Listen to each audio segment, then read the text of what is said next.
পানির ঝাপটা শুনেই পিকনিকের মুড এসে পড়ছে।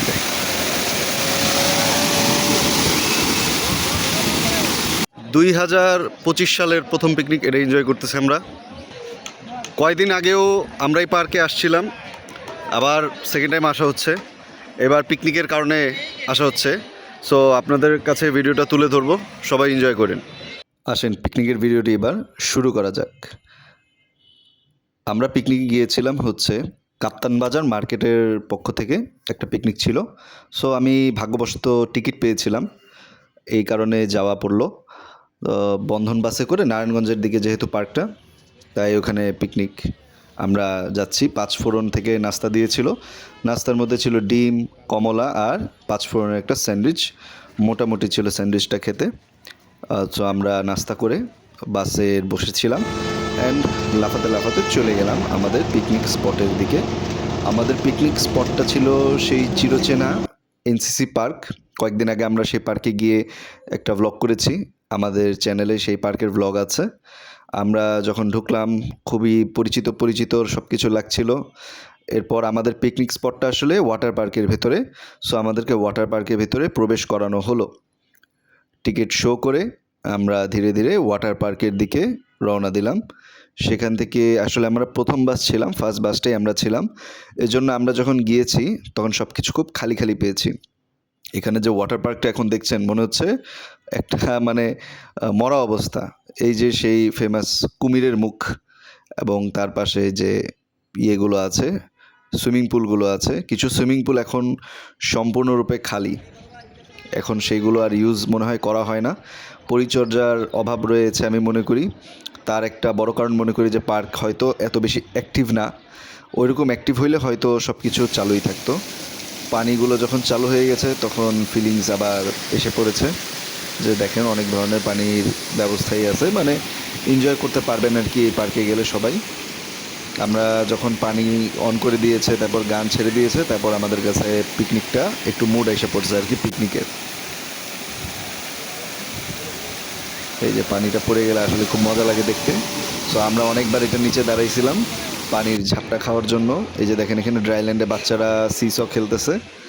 এখন এগুলো শুকনো জায়গা হয়ে গেছে। পানির ভেতর থেকে 100 বার ঘুরে আসছি। আর এই যে পানির অনেক কিছুই আছে, সেখানে এক ছোটো ভাইরে পেয়ে তার সাথে খুব আনন্দ ফুর্তি করছি।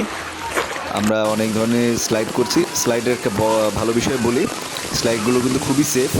অন্যান্য জায়গায় স্লাইডে কিন্তু ডিরেক্টলি পানিতে আছড়ে পড়ার ভয় থাকে, অনেক সময় দেখাও পাওয়া যায়, কিন্তু এখানে সেটা না, এখানে সেফ অনেকটা। পানিতে অনেকক্ষণ এনজয় করছি আমরা, অনেকক্ষণ পানিতে ছিলাম আমরা। এখন আমরা দেখবো লাঞ্চ গ্র্যাব করার জন্য, কারণ লাঞ্চ টাইম অলমোস্ট হয়ে গেছে। আমরা লাঞ্চ গ্র্যাব করে নিই টিকিটের মাধ্যমে। লাঞ্চের মধ্যে ভালোই আইটেম দিয়েছিল ওনারা। আমরা লাঞ্চটা খুলে দেখি। প্রথমেই পেয়েছি 1 লিটার একটা পানির বোতল ফ্রেশের। তারপর পেয়েছি একটা মোজো, কোকা কোলা না দিয়ে মোজো দিয়েছে, এই বিষয়টা আমার কাছে খুব ভালো লেগেছে। ছিল জর্দা এবং তার পাশাপাশি ছিল কাচ্চি বিরিয়ানি, বাবুর্চির রান্না করা কাচ্চি বিরিয়ানি, খাসির মাংসের কাচ্চি বিরিয়ানি। তার সাথে ছিল একটা জালি কাবাব, একদম পারফেক্ট কম্বিনেশন। সো চালের পরিমাণ এত বেশি ছিল, আসলে এটা একজন খাওয়ার না, এটা 2 জন খাওয়ার। যার কারণে মাংস দিয়ে একটু জালি কাবাব ভেঙে একটু কাচ্চি খাওয়ার পরে অর্ধেকের বেশি কাচ্চি রেখে দিতে হয়েছে, যেটা আমরা পরবর্তীতে বাসায় সবাই নিয়েই গেছি, কারণ এখানে বসে এতগুলো কাচ্চি খেয়ে শেষ করা অসম্ভব। মাংসের পিসগুলো ভালো ছিল, যেটা দেখে ভালো লাগছে। খাওয়া শেষে কফি খাওয়ার ক্রেভিংস উঠছিল, কারণ পানি থেকে উঠেও মনে হয়েছিল তখন কফি খাবো, বাট লাঞ্চ লেট হয়ে যাচ্ছিলো, এই জন্য তখন আর খাই নেই। পরে লাঞ্চ করে এই যে আমরা কফি নিয়ে নিলাম। একটু কফি খেয়ে মনে হইলো যে মাথা ব্যথাটা ছুটলো, রিফ্রেশিং লাগলো অনেকটা। এরপরে একটু পার্কে ঘোরাঘুরি করতে গেলাম। তখন দুপুরবেলা ছিল, যার কারণে পার্ক পুরাই খালি ছিল এবং বেশিরভাগ রাইডসই বন্ধ ছিল। আসলে এখানে এমনিও মানুষ একটু কম থাকে, গাঁদা ফুলের পরিচর্যা করা দেখে জিনিসটা খুবই ভালো লাগছে। এমনিই দোলনায় বসে আছি, যেহেতু সব রাইড বন্ধ, মানে ফ্রি একটা দোলনা রাইড আজকে পাচ্ছি আর কি। এইটা আরেকটা পিকনিক, সেদিন 3টা পিকনিক হচ্ছিল এইখানে। আমি এবার আপনাদের একটু কিডস জোনের ভেতরে নিয়ে যেতে পারলাম।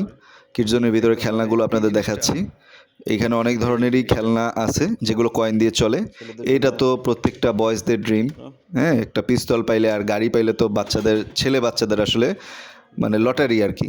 এগুলো খুবই পছন্দের জিনিস আমাদের ছোটোবেলার। খেলনাগুলো আসলে আছে। এছাড়াও অনেক ধরনের খেলনা আছে, যে ট্যাঙ্ক আছে, ডোরেমনের কার্টুনের খেলনাটা আছে, জাহাজ, প্লেন, এরকম অনেক কিছুই আছে। উঠো বাবু উঠো। ছোট বাচ্চারা উঠতেছিল, খেলতেছিল। তো বলবে না কিন্তু। গাধাও একটা আছে, হেলিকপ্টারও আছে। মোটমাট অনেক কিছুই এখানে রাখা, কিন্তু মানুষ কম।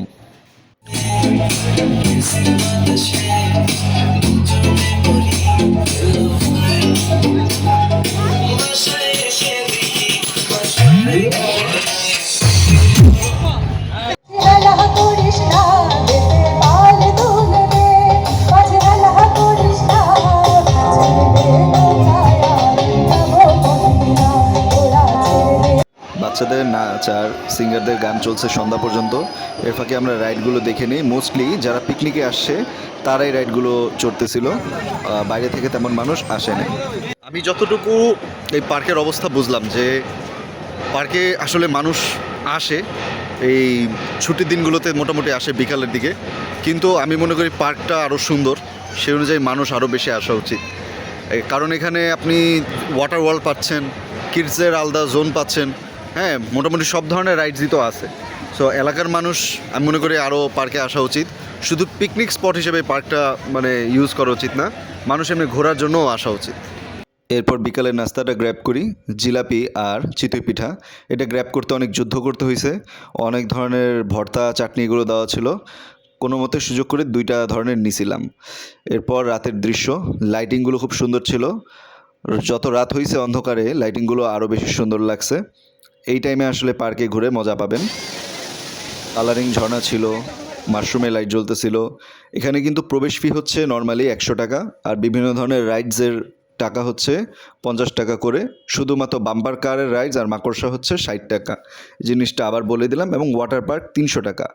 পিকনিকের সবচেয়ে সুন্দর বিষয় বলি, ওরা কিন্তু রাতের খাবারও দিয়ে দিয়েছিল, এবং রাতের খাবার যা তা না, রাতের খাবার ছিল 4 জন মানুষের। হ্যাঁ, আস্ত একটা মুরগি দিয়েছিল, এবং তার পাশাপাশি দিয়েছিল তারা সাদা পোলাও, 4টা ডিম এবং 4 পিস রোস্টের মাংস। এটা ছিল পিকনিকের রাতের খাবার। এরকম পিকনিক পাইলে মনে করেন কোনোভাবে মিস করা উচিত না। এরকম পিকনিক আরও আসা দরকার, যেন আমরা আরও বেশি এনজয় করতে পারি। দিন শেষে টায়ার্ড, ডাইনোসরের মুখের সামনে দাঁড়িয়ে আছি। একটু পরে আমাদের বাস আসলে আমরা চলে যাব। আপনাদের জন্যই তো ভিডিও করা। সো ভিডিওটি ভালো লাগলে আমাদের চ্যানেলটি সাবস্ক্রাইব করে দিন, আর ফেসবুকে পেজটা একটু ফলো করে দিন, আর অবশ্যই আপনাদের মূল্যবান কমেন্ট করবেন। এতক্ষণ দেখার জন্য অনেক অনেক ধন্যবাদ।